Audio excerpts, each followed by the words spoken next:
할렐루야. 오늘도 복된 주님의 날을 맞아서 이 거룩한 믿음의 자리, 예배의 자리에 나온 여러분 한 분 한 분을 진심으로 환영하고 축복합니다. 오늘도 믿음으로 나온 만큼 이 예배의 자리를 통해서 말씀을 통해서 하나님 만나고 은혜 받는 복된 시간이 되시기를 주님의 이름으로 간절히 축원합니다. 우리 옆에 분과 인사 나눴으면 좋겠습니다.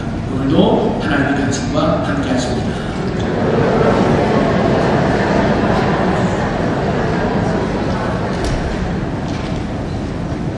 요즘은 지나친 포옹이나 지나친 인사를 좀 삼가하고 공개나 할머니 손님도 들어오고 인사는 참 좋고요. 제가 얼마 전에 아는 지인이 있으니 병원에 입원한다고 해서 한번 병문안을 간 적이 있습니다. 근데 그분은 등치가 좋아서 못 먹는 음식이 없어요. 지금까지 입맛이 없어 본 적이 없대요. 정말로 먹는 거 좋아하고 먹는 것을 잘 먹는 분이에요.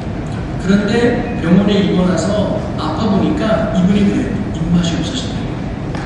그래서 의사 선생님이 그래도 먹어야 빨리 회복되니까 억지로라도 먹으라고 해서 제가 지금 억지로도 먹고 있습니다. 그래서 제가 기도해드리고 온 적이 있습니다. 여러분, 사람이요, 건강하냐 건강하지 못하냐 이 특징 중에 하나가 뭐냐면 입맛이 있냐 입맛이 없냐도 그 중요한 차이인 것 같아요. 건강한 사람은 식욕이 있지만 병이 들면 식욕이 떨어지고 또 건강히 회복하면 식욕이 다시 도는 것 같아요. 여러분, 그런데 이것은 영적인 건강과 저는 마찬가지라고 생각합니다. 건강한 성도의 특징 중에 또 하나가 있다면 그것은 바로 하나님의 영의 양식인 말씀에 대한 사모함입니다. 말씀에 대한 목마름이 건강한 성도에게 있습니다. 영적 건강의 계기판은 바로 말씀에 대한 목마름, 사모함이라고 할 수가 있습니다. 제가 지난주에는 기도는 영적인 호흡으로 건강의 촉도라고 한다면 말씀은 영적인 양식으로 건강의 촉도라고 말할 수 있습니다. 이 말씀이 영적인 양식이라는 것은 저의 이야기가 아니라 하나님의 말씀이죠. 하나님께서는 이스라엘 백성들에게 이렇게 말씀하셨습니다. 신명기 8장 3절에 보니까 너를 낮추시며 너를 줄이게 하시며 또 너도 알지 못하며 내 조상들도 알지 못하던 만나를 내게 먹이신 것은 사람이 떡으로만 사는 것이 아니요 여호와의 입에서 나오는 모든 말씀으로 사는 줄을 내가 알게 하려 하십니다. 아멘. 이스라엘 백성이 광야라고 하는 아무것도 없는 그곳에서 하나님은 매일매일마다 그 만나를 주셔서 그들이 먹고 살 수 있도록 하셨습니다. 그렇게 하신 이유가 뭐냐면 너희는 이제 하나님의 백성이야. 너희는 이제 하나님을 따르는 백성이야. 그 하나님의 백성은 떡으로만 사는 것이 아니라 하나님의 말씀대로 사는 것임을 깨닫게 하시고 하나님이 만나를 주셨다. 즉 하나님의 자녀는 뭐로 살아가는 거예요? 생명의 양식인 말씀으로 살아가는 거예요. 여러분, 로마서 1장 17절에 보면 복음에는 하나님의 의가 나타나서 믿음으로 믿음에 이르게 하나니 기록된 바 오직 의는 믿음으로 말미암아 살리라 함과 같으니라. 여러분, 의, 즉 구원받은 성도는 뭘로 산다고요? 믿음으로 살아간대요. 이 믿음은 뭐냐면 뭘 믿어요? 말씀을 믿는 거예요. 말씀을 붙들고 말씀에 순종하며 말씀의 힘으로 우리 구원받은 성도는 살아간다는 것이죠. 우리 개신교, 즉 기독교의 역사는 바로 말씀의 뿌리를 두고 있고 말씀 중심의 역사입니다. 천주교가 타락함을 알고 이 천주교에서 새롭게 종교개혁을 이루었던 루터는 이 종교개혁의 핵심이 성경, 말씀에서 시작돼요. 그래서 그는 세 가지를 강조했죠. 오직 성경, 오직 믿음, 오직 은혜를 강조합니다. 그래서 모든 독일 민족에게, 성도들에게 성경을 번역해서 성경을 나눠줘요. 그 말씀의 힘으로 말미암아 종교개혁을 성공할 수 있었고 오늘 기독교가 되어 말씀 중심의 신앙을 우리가 이어갈 수 있는 것이죠. 이처럼 말씀으로의 회복과 더불어 말씀 위에 세워질 때 우리는 건강한 성도가 되고 그 교회가 건강한 교회가 될 줄로 믿습니다. 그래서 저는 오늘 말씀으로 세워지는 성도라는 제목으로 여러분과 함께 말씀을 나눠보는 거예요. 왜 말씀이 건강한 성도로 나아가는 힘이 되느냐? 저는 오늘 세 가지를 한번 생각해 보려고 합니다. 말씀이 주는 세 가지의 그런 뿌리가 있는데요. 첫째는 뭐냐면 말씀이 우리에게 믿음의 뿌리가 되기 때문입니다. 여러분, 건강한 성도는 제가 늘 말했지만 믿음 위에 굳게 서 있는 성도가 건강한 성도입니다. 흔들림 없는 믿음으로 오직 하나님을 붙들고 어떤 여건과 환난 속에서도 끝까지 승리하는 성도가 건강한 성도인데, 그럼 어떻게 하면 우리가 흔들림이 없는 굳건한 믿음 위에 설 수 있을까? 그것은 바로 말씀으로 말미암아 우리의 믿음이 견고하게 세워진다는 거죠. 로마서 10장 17절 말씀을 우리 같이 한번 읽어봅니다. 그러므로 믿음은 들음에서 나며 들음은 그리스도의 말씀으로 말미암았느니라. 아멘. 우리가 말씀을 통해서 믿음이 생기고 말씀을 통해서 믿음이 견고해지고 말씀을 통해서 믿음이 깊어진다. 여러분 여호수아 1장에 보면 여호수아가 이제 가나안 땅에 들어가기 위해서 여리고성을 점령하기로 했습니다. 그래서 먼저 정탐꾼을 보내요. 그 성이 어떤 땅인지 한번 보고 와라. 그래서 이 정탐꾼이 기생 라합의 집에 숨어 지내게 됩니다. 그런데 들킨 거예요. 그래서 군인들이 기생 라합의 집에 쳐들어와서 그 정탐꾼들을 찾으러 왔죠. 그런데 이때 기생 라합이 이 정탐꾼들을 숨겨주는 거예요. 여러분 기생 라합으로 보면 이건 영적 행위입니다. 민족을 반영하는 거예요. 간첩을 숨겨둔 거거든요. 그래서 이것이 들키게 되면 이 기생 라합의 목숨뿐만 아니라 자기의 가족들까지도 다 목숨을 잃은 그런 형편에 놓여있는 그런 처지인데도 불구하고 이 라합이 목숨을 걸고 이 정탐꾼들을 숨겨둔 이유가 무엇이었을까요? 여호수아 1장 9절에 이렇게 말하고 있습니다. 말하되 여호와께서 이 땅을 너희에게 주신 줄을 내가 아노라. 우리가 너희를 심히 두려워하고 이 땅 주민들이 다 너희 앞에서 단단히 먹나니. 즉 이 라합이요 이 정탐꾼을 숨겨둔 이유는 뭐냐면 하나님을 믿었어요. 너희가 믿는 하나님 나도 믿어. 그 하나님이 너희에게 말한 것처럼 이 여리고성을 차지하게 하겠다고 하면 그 하나님은 그렇게 하실 수 있는 분이야. 그래서 우리가 아무리 여리고성이 견고해도 군대가 많아도 하나님이 무너진다면 우리는 무너질 수밖에 없어. 그래서 내가 당신들을 숨겨줄 테니 이 성을 점령할 때 아주 구원해달라. 그런 소망과 믿음으로 정탐꾼을 숨겨줬다. 자 그러면 이방 사람이었던 이 라합이 어떻게 하나님을 이렇게 믿을 수 있을까요? 하나님에 대한 어떻게 이런 확신이 있을 수 있었을까요? 그 이유가 여호수아 2장 10절에 나옵니다. 우리 10절 말씀을 같이 읽어볼까요? 이는 너희가 애굽에서 나올 때에 여호와께서 너희 앞에서 홍해 물을 마르게 하신 일과 너희가 요단 저쪽에 있는 아모리 사람의 두 왕 시온과 옥에게 행한 일 곧 그들을 전멸시킨 일을 우리가 들었음이니라. 들었다. 뭘 들은 거예요? 하나님이 하신 일들을 들은 거예요. 홍해를 가르니 그 다음에 큰 민족들을 멸하시니 야 어떻게 이런 민족이 있나, 어떻게 이런 능력의 민족이 있나, 이들이 믿고 의지하는 하나님은 정말 대단한 분이구나 라고 하나님에 대한 이야기를 바로 이 라합이 들은 거예요. 이 이야기를 듣고 나서 라합이 어떤 마음을 하느냐 11절을 읽어보겠습니다. 우리가 듣자 곧 마음이 녹았고 너희로 말미암아 사람이 정신을 잃었나니 너희의 하나님 여호와는 위로는 하늘에서도 아래로는 땅에서도 하나님이시니라. 아멘.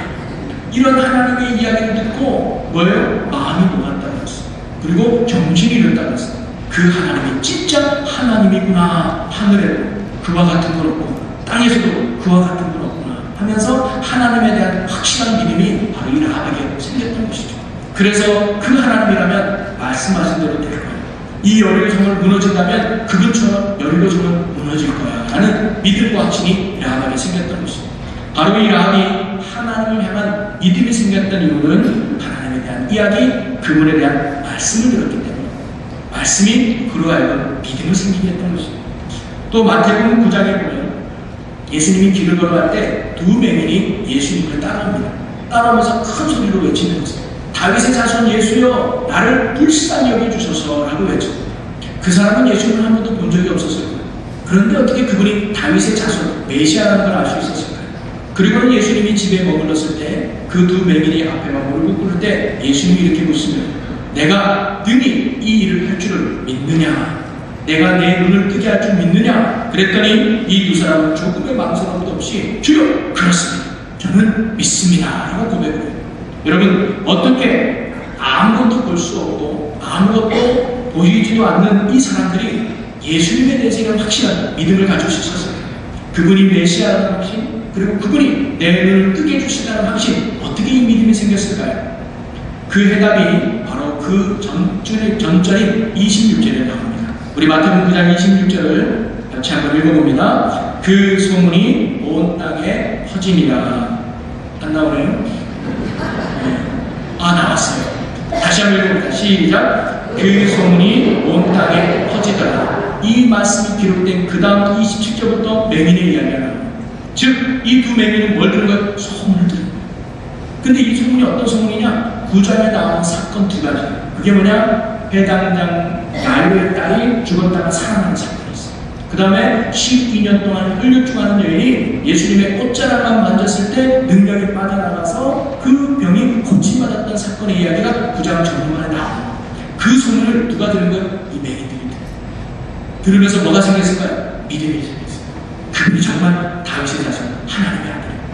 그분이 그런 죽은 자도 살리고 병든 자도 고쳤다면 내 눈도 뜨게 할 거야 라는 믿음과 확신이 바로 이 두 사람에게 생겼던 것이죠.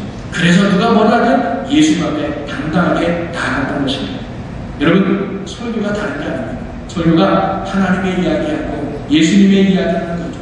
그래서 여러분이 하나님을 향한 마음과 예수님을 향한 믿음이 생기도록 돕는 것이 설교인 것입니다. 성경을 기록한 이유도 바로 여기에 있죠. 요한복음 20장 31절을 우리 같이 읽어보겠습니다. 오직 이것을 기록함은 너희에게 속해서 하나님의 아들 그리스도이심을 믿게 하려 하며 또 너희로 믿고 그 이름을 힘입어 생명을 얻게 하려 함이니라. 아멘. 요한 사도가 이렇게 요한복음이라고 하는 말씀을 기록한 목적이 뭐냐면 이 말씀을 통해서 예수를 믿게 하려, 그분이 어떤 분이었는지 그분의 이야기를 통해서 너희가 꼭 예수 믿게 하려, 그래서 그 믿음에 힘입어 생명을 얻는 구원받는 자녀가 되게 하려고 이 말씀을 기록했다는 거예요. 여러분, 우리가 들고 다니는 이 성경책은 어떤 장식품이나 또는 교인임을 증거하는 하나의 증거품이 아니라는 거예요. 믿음의 근원이 되는 생명과 능력의 말씀이 성경임을 믿으시길 바랍니다. 성경인 말씀을 통해 우리는 예수 그리스도를 깨닫게 되고 예수 그리스도를 믿는 믿음의 자리로 나아가시는, 그리고 그 믿음을 통해서 우리는 생명을 누리고 하나님의 풍성한 능력의 삶을 살아갈 수 있는 것입니다. 그러니 여러분, 말씀이 있는 자리를 사모하시기 바랍니다. 말씀을 읽는 일에, 말씀을 듣는 일에, 그리고 말씀을 가까이 하는 일에 힘쓰는 여러분이 되시기 바랍니다.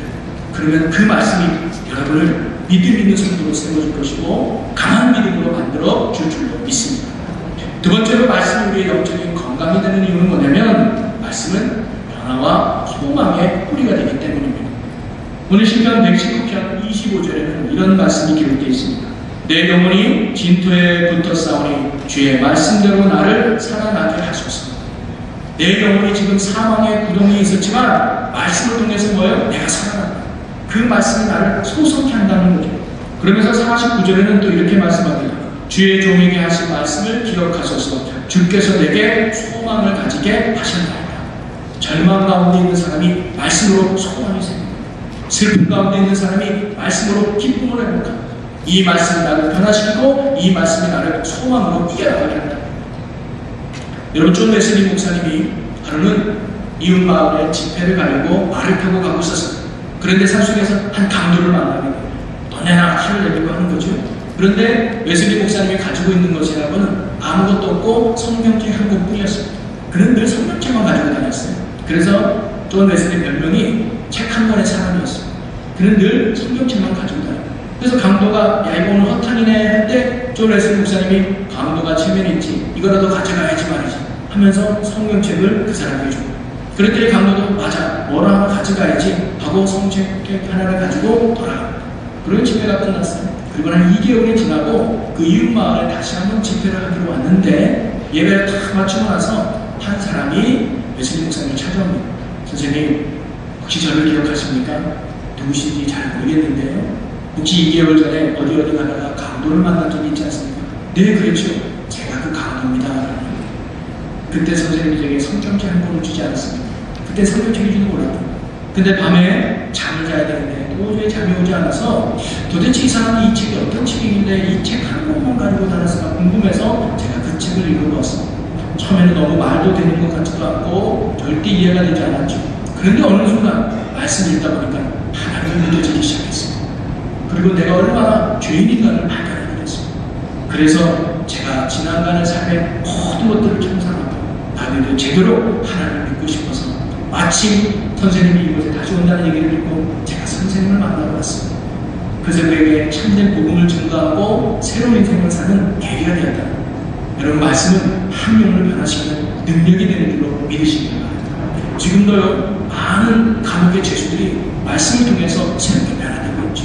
그래서 히브리서 기사는 말씀에 대해서 이렇게 증거해주고 있습니다. 히브리서 4장 12절에 하나님의 말씀은 살아있고 활력이 있어 좌우의 날새는 어떤 검보다도 예리하여 손과 영과 및 관절과 골수를 찔러 쪼개기까지 하며 또 마음의 생각과 뜻을 판단하나니. 여러분, 하나님의 말씀은 살아있다는 거예요. 생명력이 있다는 거죠. 근데 그 말씀이 뭐예요? 우리의 육과 혼과 관절을 찔러 쪼갠대요. 좀 살만한 이야기지만 쉽게 말하면 우리의 육신도 변화시키고 우리의 마음도 변화시키는 능력이 된다는 거예요. 우리를 살게 한다는 거죠. 바로 말씀을 변화시키고 우리 영혼을 소생케 하는 능력이 되는 줄로 믿습니다. 그래서 시편 119편 50절에는 이런 고백을 하죠. 이 말씀은 나의 고난 중에 위로라. 주의 말씀이 나를 살리셨기 때문에. 고난 가운데 이길 수 있는 이유? 말씀 때문이다. 여러분, 다윗이요 10년 동안 사울왕에게 쫓기는 신세가 됐을 때 하루하루가 정말 힘든 나날이었을 겁니다. 여러분, 아마 빚쟁이에게 쫓겨온 분들은 그 심정 알 거예요. 두 다리 쭉 뻗고 잘남이 없는 것. 다윗도 아마 그랬을지도 모르겠어요. 그런 힘들고 어렵고 그런 고난의 삶 속에서 이겨낼 수 있는 이유, 감당할 수 있는 힘이 어디 있는가? 말씀 때문에. 때로는 그 말씀이 내게 위로가 되고 때로는 그 말씀이 내게 힘이 되어서 그 말씀으로 내가 살아간다. 여러분, 요셉도요 힘든 인생의 길에서 그가 버티고 이길 수 있는 힘이 어디 있었을까요? 바로 말씀 때문에. 그 말씀이 내게 힘이 되고 그 말씀이 나의 위로가 되고 때로는 그 말씀이 나를 붙들어주는 능력이 돼서 내가 감당할 수 있었다는 거죠. 여러분, 혹시 여러분의 삶이 다윗처럼 요셉처럼 힘들고 어려운 고난 속에 계신 분이 계십니까? 여러분, 말씀의 자리로 나오시기 바랍니다. 말씀을 듣는 일에, 말씀을 읽는 일에, 그리고 말씀을 붙드는 일에 힘쓰시면 됩니다. 그러면 그 말씀이 여러분에게 위로가 되고 그 말씀이 여러분의 소망이 그리고 그 말씀이 여러분의 영혼을 살리는 능력이 될 줄로 믿습니다. 그리고 세 번째로 말씀이 우리의 영혼에 건강을 주는 이유는 뭐냐면 그 말씀이 거룩함의 뿌리가 되기 때문이죠. 여러분, 오늘 우리가 읽은 본문 말씀은 그 내용입니다. 시편 119편 9절 말씀에 보면 청년이 무엇으로 그의 행실을 깨끗하게 하리이까 주의 말씀만 지킬 따름이니이다. 특별히 이 시편 119편 기자는 청년인데, 여러분, 청년이 어떨 때 혈기왕 생각합니다. 가장 하고 싶은 것이 많고 또 해야 할 일이 많은 이 시기에 가장 유혹이 많아요. 그리고 가장 시험이 들기 쉬울 때가 청년이다는 거예요. 여러분, 우리가 이 땅에 살아가는 동안 많은 죄의 유혹과 사탄의 시험이 우리를 늘 괴롭히고 있다는 것을 알아야 돼요.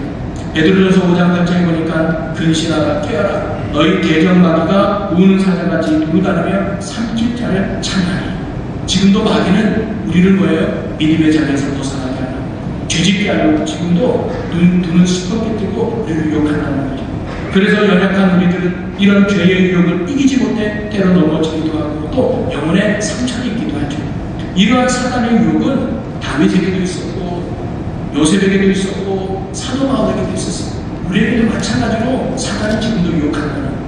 사단은 오늘도 아담과 하와를 유혹하여 죄짓게 만든 것처럼 오늘도 우리를 유혹하여서 믿음의 자리를 떠나게 하고 순종하지 못하게 하고 의의 자리를 벗어나 죄를 짓게 함으로 우리의 영혼을 파괴시키고 한다는 것입니다. 그런데 우리를 그러한 죄의 유혹에서 이기게 하고 우리의 행실을 깨끗게 해주는 능력이 어디 있느냐? 말씀에 있다는 거예요. 우리의 마음에 날마다 하나님의 말씀으로 채워지고 말씀이 새겨진다면 그 말씀이 죄의 유혹으로부터 우리를 지키고 승리케 하는 능력이 된다는 거예요. 여러분, 예수님께서 바로 그러한 사실을 우리에게 직접 가르쳐주시고 보여주셨죠. 예수님이 40일 동안 금식하였습니다. 배고픈 상황이죠. 그때 마귀가 나타나서 예수님을 시험합니다. 세 가지 시험을 해요. 첫 번째는 뭐예요? 돌이 떡덩이가 되게 하라. 이 말은 뭐냐면 하나님의 일도 중요하지만 우선 네 배부터 채워야지. 뭐예요? 욕구부터 채우라고. 하나님의 뜻을 이루기보다 네 만족, 네 욕구부터 채우라고 마귀가 유혹합니다. 그때 예수님이 뭐라고 말합니까? 사람이 떡으로만 살 것이 아니요 하나님의 말씀으로 살아라. 근데 이 말씀이 어디 있는 거예요? 우리가 초대를 받지만 신명기 8장 3절에 있는 말씀. 8장 3절 한번 읽어볼까요? 만나를 내게 먹이신 것은 사람이 떡으로만 사는 것이 아니요 여호와의 입에서 나오는 모든 말씀으로 사는 줄을 내가 알게 하려 하십니다. 예수님은 사람이 떡으로만 살 것이 아니라 말씀으로 사는, 즉 욕망으로 사는 것이 아니라 하나님의 의를 이루는 게 먼저 중요해라는 말씀으로 이겨내십니다. 두 번째 유혹은 뭐냐면 이 마귀가 성전 꼭대기에 올라가서 예수님을 뛰어내려고 합니다. 그러면 성경 말씀에 보니까 높은 곳에 떨어지면 천사들이 두 발을 다친다고 하지 않느냐. 하나님의 말씀대로 될 거니까 뛰어내려봐 라고 또 유혹합니다. 여러분 성경 말씀에 정말 그 말씀은 있어요. 근데 그 말씀의 의도는 뭐냐면 진짜 높은 곳 아파트 한 12층에서 떨어지면 예수님이 하나님이 받쳐준다는 것이 아니라 어떤 고난이 와도 어떤 힘듦이 와도 하나님이 보호하신다는 영적인 의미지 정말 그 말 그대로 떨어지면 받아준다는 게 아니고 한마디로 말하면 하나님을 시험해봐. 정말 그 말씀대로 되는지 테스트해보라. 그때 예수님은 주 너의 하나님을 시험하지 말라 하셨느니라고 말해요. 이 말씀 어디 있는 거냐? 신명기 6장 16절에 있는 말씀입니다. 너희가 미사에서 시험한 것 같이 너희 하나님 여호와를 시험하지 마라. 여러분 하나님은 순종의 대상이지 시험의 대상이 아니라 이 시험에도 이겼습니다. 그리고 마지막 세 번째 시험은 뭡니까? 높은 산에 올라가서 도시를 보여주는 거예요. 그래서 천하만국의 화려함과 아름다움을 보여주면서 네가 나한테 경배하면 이 화려함을 너에게 주겠다. 그때 예수님이 뭐라고 말씀합니까? 사탄아 물러가 주 너의 하나님께 경배하고 그를 섬겨라. 이 말씀 어디 있는 겁니까? 신명기 6장 13절에 내 하나님 여호와를 경외하며 그를 섬기며 라는 말이죠. 쉽게 말하면 세상 안에 있으면 부귀영화 누릴 수 있어요. 세상에 경배하면 출세할 수 있어요. 그러나 나의 목적은 세상의 화려함이 아니라 하나님을 경배하며 하나님을 섬기는 것. 이것 때문에 내가 때론 세상의 것을 이루고 이것 때문에 때론 내가 세상에 비춰져도 괜찮아. 내가 중요한 건 하나님을 경배하고 하나님을 섬기는 것이야. 말씀을 통해서 이 악한 마귀의 유혹을 이겨낸다. 여러분 이처럼 우리가 악으로부터 승리하고 내 자신을 악한 현실로부터 지키는 힘은 바로 말씀에 있는 줄로 믿습니다. 말씀이 내 안에 들어오고 그 말씀이 내 안에 충만할 때 그 말씀이 나로 하여금 죄를 이기게 하고 거룩한 삶으로 나아가게 한다. 여러분 성령 충만이 무엇인가요? 성령 충만이 말씀 충만합니다. 이 말씀대로 살아가는 힘이 성령 충만인 줄로 믿습니다. 반대로 우리의 삶에 말씀이 없으면 어떻게 될까요? 말씀을 멀리하면 어떻게 될까요? 죄가 내 안에 들어와서 나의 영을 무너뜨린다는 거예요. 1960년대 초에 미국의 케네디 대통령이 미국의 국공립학교에서 앞으로 성경 읽기와 기도하는 시간을 없애라고 공부해요. 그 이유가 뭐냐? 그것이 인권과 종교의 자유를 탄압하는 내용이라고 봤기 때문입니다. 근데 그 결과 어떻게 됐을까요? 그 후 40년 만에 미국 중고등학교의 학력 수준은 엄청나게 하락했고 10대들의 폭력과 마약, 가출과 성범죄 등이 천문학적으로 급증했다. 이처럼 말씀의 물꼬를 차단하면 우리의 인생과 우리 사회에 어둠의 물결이 흘러 들어오게 됨을 잊지 말아야 합니다. 언제나 말씀이 우리 안에 흘러 들어와서 우리를 강하게 붙들어댈 때 우리는 바른 길, 의의 길, 그리고 승리의 길, 복된 길로 가게 되는 것이죠. 그래서 오늘 시편 119편 기자도 내가 죄짓지 않기 위해서, 범죄하지 않기 위해서 말씀을 마음에 두었다라고 고백해요. 우리 11절을 다 같이 읽겠습니다. 내가 주께 범죄하지 아니하며 마음에 두었나이다. 아멘. 여러분 요셉이요 항상 마음에 뭘 두느냐? 말씀을 품었어요. 그래서 그는 보디발의 아내의 유혹에도 내가 어찌 하나님 앞에 죄를 지을 수 있으리요 하면서 이겨낼 수 있었다. 다윗이요 항상 그 마음에 말씀을 품었습니다. 그래서 사울을 죽일 수 있는 두 번의 기회도 내가 어찌 기름 부은 종을 멸할 수 있겠는가 말씀 앞에 옳지 않으면서 그 유혹을 이길 수 있었다는 것이죠. 사랑하는 성도 여러분, 우리가 말씀을 읽는 일에 그리고 말씀을 듣는 일에 그리고 말씀의 자리를 사모하고 힘써야 될 이유가 어디 있는가? 바로 그 말씀이 우리를 죄의 유혹으로부터 이기고 우리를 거룩함으로 나아가서 하나님이 기뻐하는 온전한 성도로 만드는 능력이 말씀에 있기 때문입니다. 오늘 시편 119편 105절은 이렇게 기록하고 있습니다. 우리 같이 한번 읽어볼까요? 주의 말씀은 내 발의 등이요 내 길의 빛이니이다. 아멘. 바로 말씀, 오늘도 우리의 인생이 빛이 되어서 우리를 선하고 복된 길로 인도한다. 어느 길로 인도할까요? 믿음의 길로 인도한다. 말씀이 우리를 더욱 견고한 믿음으로 만들어줄 것입니다. 그리고 그 말씀이 우리를 소망으로 인도해줄 것입니다. 참된 변화의 길로 인도해줄 것입니다. 그리고 그 말씀이 우리를 거룩한 승리의 길로 인도해줄 것이고 하나님이 기뻐하는 삶을 살도록 우리를 인도해줄 것입니다. 그래야 하나님이 원하는 건강한 성도로 하나님의 말씀이 우리를 세워줄 줄로 믿습니다. 전 세계에 성경을 배포하는 국제기도협회 앤더스 총무는 이런 말을 했습니다. 10년 안에 결실을 보려거든 나무를 심고 50년 안에 결실을 보려거든 사람을 키우십시오. 그러나 영혼의 결실을 맺고 싶다면 성경을 보십시오. 성경에는 구원의 길, 의의 길, 악의 유혹을 이기는 길, 사랑과 봉사의 길 등 삶의 모든 것이 담겨있기 때문입니다. 아멘. 여러분, 말씀, 즉 성경에는 세상의 모든 지혜와 복음의 능력이 담겨있는 생명의 집인 줄로 믿습니다. 그래서 여러분, 성경이 말씀이고 이 말씀으로도 사람을 변화시키고 이 성경을 통해서도 놀라운 하나님의 기적이 일어난다는 것이죠. 주님의 말씀인 성경을 날마다 가까이하고 읽고 묵상하는 데 힘쓰는 여러 성도님들이 되시길 주의 이름으로 간절히 축원합니다. 말씀을 듣고 배우는 자리에 힘쓰면 그 말씀을 통해서 여러분의 삶이 통통되게 될 줄로 믿습니다. 오늘 말씀처럼 그 말씀이 여러분을 믿음의 사람으로 만들고 그 말씀이 여러분을 소망으로 이겨나가게 할 것이고 그 말씀이 여러분을 죄의 유혹으로 이겨서 하나님 원하는 거룩한 삶을 살게 하실 줄로 믿습니다. 여러분, 우리는요 세상에서 성공하기 위해서 열심히 노력합니다. 여러분, 학생들은 대학을 가기 위해서요 어떤 친구는 몇 년 동안 장도 포기해 가면서 열심히 시간을 투자합니다. 또 어떤 분은 취업을 하기 위해서 열심히 또 시간을 투자합니다. 어떤 사람은 승진하기 위해서 밤잠 설쳐가면서 열심히 공부하고 노력합니다. 이 세상의 성공을 위해서. 그러면 우리의 영적인 성공을 위해서는 얼마나 노력하고 얼마나 투자하고 얼마나 힘쓰고 있습니다. 여러분에게 그 영적 성공을 위해서 교회에서는 말씀 낭독이라는 시간을 만들었어요. 40일. 40일 어떻게 해요? 못하겠어요. 여러분, 만약에 40일 투자해서 좋은 대학 간다면, 40일 투자해서 승진할 수 있다면, 40일 투자해서 여러분을 떼부자가 될 수 있다면 안 하시겠습니까? 하죠. 근데 그 말씀을 통해서 내가 거룩해지고 그 말씀을 통해서 내가 믿음의 사람이 되고 그 말씀을 통해서 내가 소망으로 살아난다면 여러분 감당할 힘이 또 있지 않겠습니까? 이번에 다음 주부터 시작하는 40일 말씀 나누기에 여러분 많은 분들이 참여하셔서 말씀과 기도로 회복되어져서 여러분이 말씀으로 세워지는 건강한 성도가 되어 하나님의 더 나은 뜻을 이루어가는 이 시대의 건강한 여러분의 복된 삶이 되시기를 주님의 이름으로 간절히 축원합니다. 기도하겠습니다. 할렐루야. 사랑과 은혜가 많으신 아버지 하나님, 저희가 말씀 위에 세워지는 건강한 주의 성도들이 되기를 간절히 원합니다. 믿음의 뿌리가 되고 변화와 소망의 뿌리가 되며 거룩함의 뿌리가 되는 말씀을 늘 가까이하는 저희 모두가 되게 하여 주시옵소서. 말씀을 듣는 일에, 말씀을 읽는 일에, 말씀을 사모하는 일에, 또한 말씀 앞에 순종하는 일에 힘쓰는 저희 모두가 되게 하여 주시옵소서. 그리하여 말씀의 은혜와 능력 속에서 형통한 삶을 살아가는 복된 주님의 자녀들이 되게 하여 주시옵소서. 우리 주 예수 그리스도의 이름으로 기도하옵나이다. 아멘.